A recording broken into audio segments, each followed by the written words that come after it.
I'm just going to come out and say it. If you're a fan of Kaguya-sama Love is War and you like a little bit of ecchi, go watch Mistress Kanan is Devilishly Easy. Like, if I could rename this show, it would basically be Kanan-sama Love is War. And yes, that's mainly because the main character of the series, which is Kanan, is voiced by Aoi Koga, which is the voice of Kaguya. And yes, their personalities in a lot of ways are very similar. Like, if you took Kaguya and you had her, like, get reincarnated as a devil, and then she goes to Earth in order to feed off men, it's Kanan. Because she has that same personality of like that, trying to show that confidence, trying to trip up somebody else, trying to be dominant in the situation, while inside she's blowing up. She's absolutely falling apart inside. And yes, I know the creators were thinking about this the moment that they were like, who's gonna voice this character? And they're like, I don't know, let's look a couple pages. Yeah, it's Aoi Koga. They're like, we gotta have that same vibe of Kaguya, and I'm sure that probably producers are probably similar ones here to Kaguya-sama Love is War. But I will say, despite the fact that she's very Kaguya, and again, the seiyuu is absolutely nailing it, and she's honestly, for the most part, for the very beginning of this show, carrying it. I can't say that the quality of the comedy is to the par of Kaguya. And yes, despite saying that there is, ecchi in the show, it's not an extremely ecchi show. I mean, there's a Ponzu shot maybe once or twice throughout the 5 episodes I watched. Like, it's not that much here, so don't get crazy there. But I've watched the first 5 episodes. This is my thoughts on it so far. Mistress Kanan is devilishly... I almost wanted to say Kanan-sama Love is War. Mistress Kanan is Devilishly Easy opens up with Kanan. And Kanan is the daughter of Beelzebub, who is the archdevil of gluttony. And sure enough, yes, like him, she is, like, always hungry.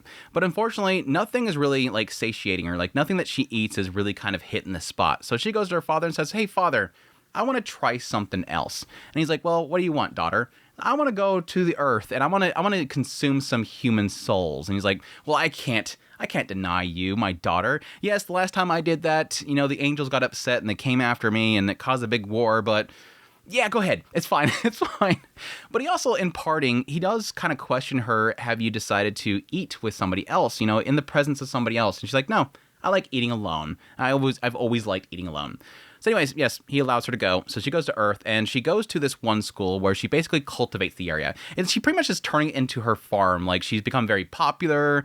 She's kind of mingling with them as another human, so to speak. And she's also part of the disciplinary committee. Everybody loves her. She's very popular and everything. Until she's finally got to the point where she's going to pick her first target.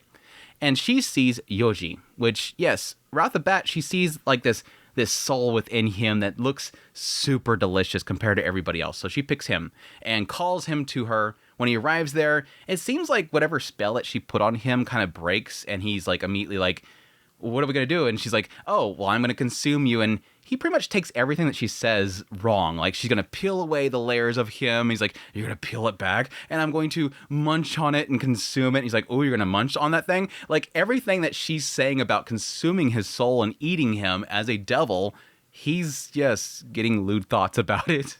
And it all kind of culminates to this point where he's like, "Yes, go ahead, consume me, let's do it." And she's like, wait, do it? What do you mean? Let's have sex. And so he's just thinking that she just wants to do it. He's like, "I'm all for this. I mean, you're hot. I mean, you have like this devil cosplay going on." He thinks that she's cosplaying. So it kind of turns in from her like wanting to consume him to, yes, them establishing a love contract instead, because she's over flustered by his boldness of claiming that they're going to go out together, and she kind of gets caught up in it. And in the end, yeah, she basically like, "Oh, I've never experienced love before, and yeah, I think this guy's kind of hot, so I guess we'll do that." So thus begins her relationship with Yoji. And what follows this is basically every single like sequence. You have like something that, she brings up that she wants to dominate Yuji over, show him that he is the lowly being that he is. He always ends up through like just completely misreading her and kind of throwing it back at her, doing something else, and that completely flusters her. Eventually we have her maid ends up coming to the human world as well, and she's consuming everybody in the school. Like, the moment that she's arrived, there are just bodies everywhere, because she's just like spares no time in consuming everybody's energy and just completely wrecking what Kanan's doing there. But yes, of course, she also goes after Yuji, which Kanan's not going to allow. Very quickly, this maid realizes, oh, Kanan's in love. So she's trying to be Cupid and help the two of them kind of get closer. Not really sure what Kanan's father's going to think of this whole thing, but she's trying to get the two of them together. And eventually we have a transfer student, which ends up being Yes, somebody sent by the heavens in order to recruit Yuji because his soul is so pure. It's the perfect soul to become a saint to work for the heavens, which will allow her to go to the heavens, which she really likes because the heavens are really beautiful and everything's great there, so she wants to go back there. But yeah, she's opened her own little church off to the side, which she does favors for people in order to, gain food because she's poor. And that's basically the gist so far of Mistress Kanan is Devilishly Easy. Like I said before, early on, I would say probably the first episode or so, a lot of what was kind of carrying the show was Kanan. I absolutely adore this character. She is way too much fun. And again, she's very similar to Kaguya. And again, the writing's not to the caliber of Kaguya-sama Love is War. I mean, Kaguya-sama Love is War is one of the greatest comedies of all time. So don't get me wrong here. It's just got that same feeling.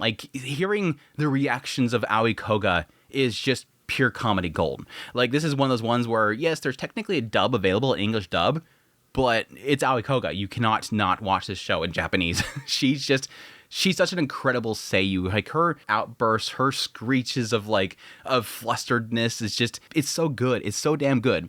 But yes, her personality is great as well. Again, I love that idea of her constantly trying to dominate him and turn the tables on him, but it always ends up just turning into her being flustered.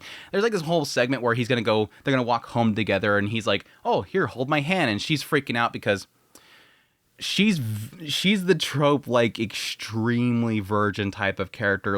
She misreads everything, and yes, she still thinks holding hands could get you pregnant. So when he offers the hand, she's like, "No, I'll get pregnant." I'm like, oh my god, we're doing that. We're going that far with her. So she decides to tie up his hands with a rope so that she can pull him like a leash, and that just turns into him getting all into that whole thing because now she's pulling me like she's dominating me or something like that. It's dorky how everything that she wants turns on her. He asks where she wants the first time, and she's freaking out thinking the first time for having sex, and it's just him wanting, where are we going to go for a date? So as he's saying, go to a park, she's like, "Oh, you want to do it at the park?" She overthinks things, and she gets completely flustered over the situation. But I will admit, despite the fact that I love Kanan, I did realize very quickly, I'm like, okay, this is very skit-based. It's probably going to get old after a while, despite the fact that I love this character so much. Enter in Ami, and so on and so forth. I think where this writer is getting good is as they introduce new characters, because let's be perfectly honest, as much as I love Kanan, Yuji sucks as a character. He's very boring. He's a do-gooder, and I love the fact that he doesn't shy from stuff. My god, thank you so much for having a male character that doesn't go, whoa, whoa, whoa, whoa, every time something happens. Yes, he's respectful, he's a good person, he won't touch Kanan because she's expressed that she doesn't want to do that yet. He's a good man. But thankfully, he's not averse to seeing boobs and stuff. The moment that Ami goes all hot on him, he's all for it.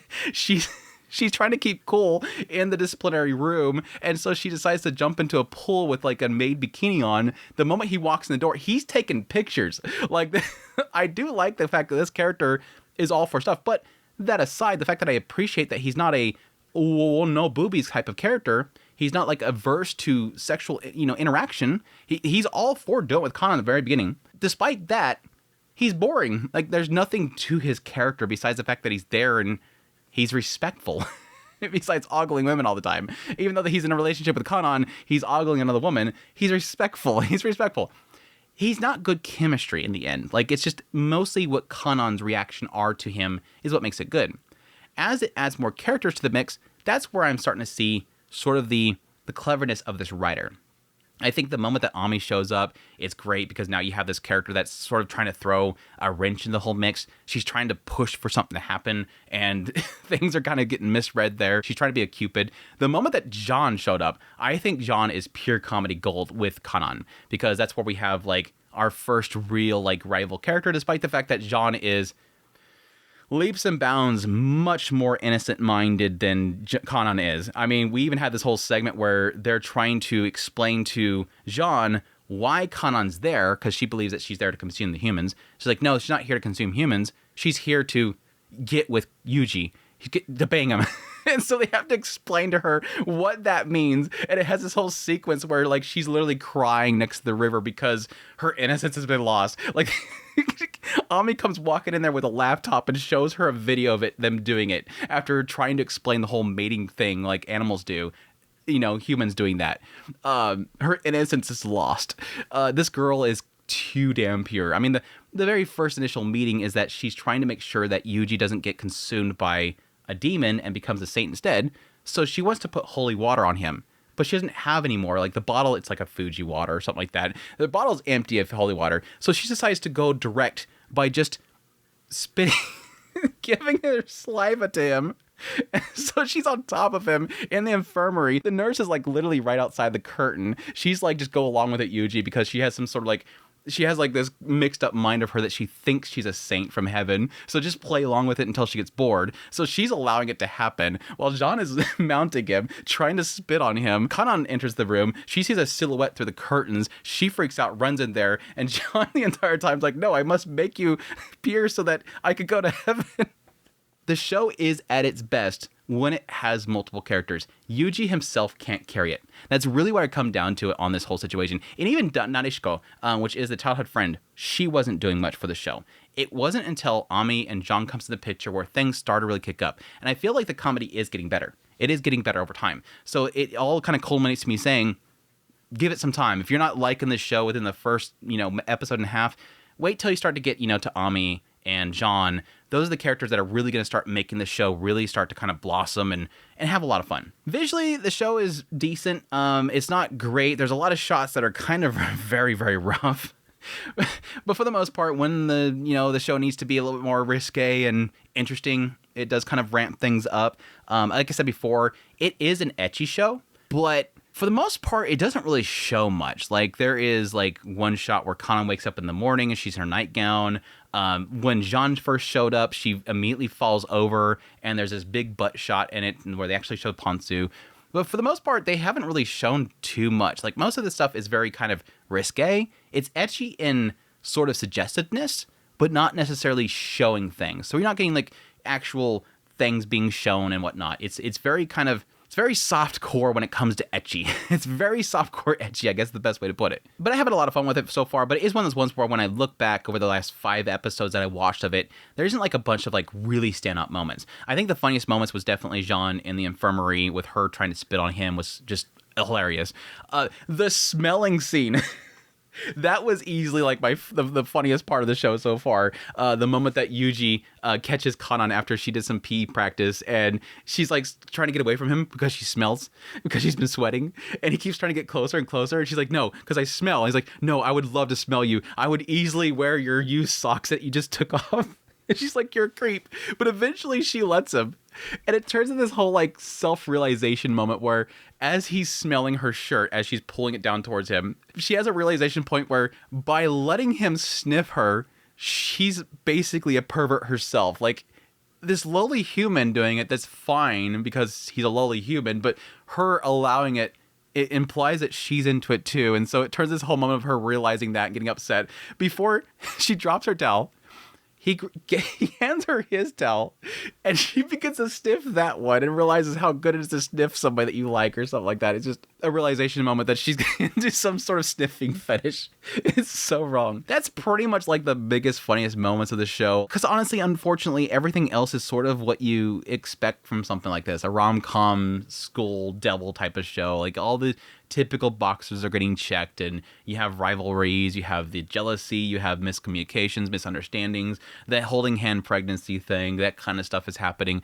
All the typical jokes that you expect from a story like this. There's only like a few moments where it's like, oh crap, I've never really kind of seen that kind of stuff happen in a show like this before. There is a lot of times where I think they do such a great job of the comedic timing though. Like, I love the whole segment where, yes, it's that whole thing of like them getting overly flustered about using first names and whatnot, but yeah, this whole moment where Yuji's is like all for the idea of them using first names, and he immediately jumps to saying Kanan, and it just completely flusters her.